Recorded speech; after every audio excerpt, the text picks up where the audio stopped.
2nd. The deadline to tag somebody will be on March 8th. So that's coming up. We'll see between now and March 8th whether or not they tag Dalton Schultz. But I'm of the belief that they absolutely should not do that. And because the reason that is because I believe that tag is going to guarantee Dalton Schultz somewhere in the $10 to $11 million range. Obviously, a guy who wasn't necessarily expected to play the way that he did or have the role that he did based on where we were at this time last year, with Blake Jarwins obviously coming off the injury. And Dalton Schultz kind of just exceeding expectation, outplayed his draft slot in the 4th round 4 years ago.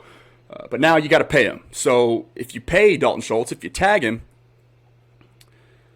that means to me, I think the Cowboys will also probably be planning on letting Amari Cooper walk and saving $16 million by doing that, either trading or cutting him, right? So, but the reason why that is all of a sudden more of a spotlight issue now is because we just found out, Michael Gelkin reporting that Blake Jarwins has had hip surgery, a very, in his words, unique hip surgery or hip injury that is very, quote, uncommon.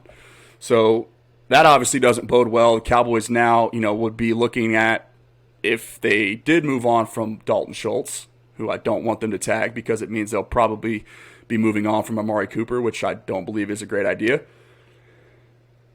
If you're looking at, Sean McEwen, who, didn't play a lot last year, and Jeremy Sprinkle, who was more of just a run blocker, right? So I think he had like 3 targets all of last season, something crazy.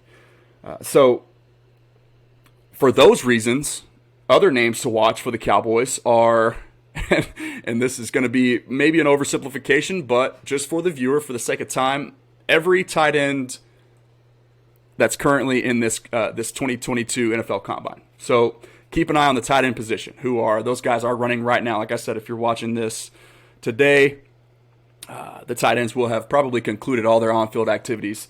So stuff is getting real interesting for the Cowboys, who have lots of decisions to make regarding DeMarcus Lawrence, Amari Cooper, Leighton Vander Esch, now Dalton Schultz, Michael Gallup, and a plethora of other defensive players who they've got to try and extend. Most importantly, in my opinion, is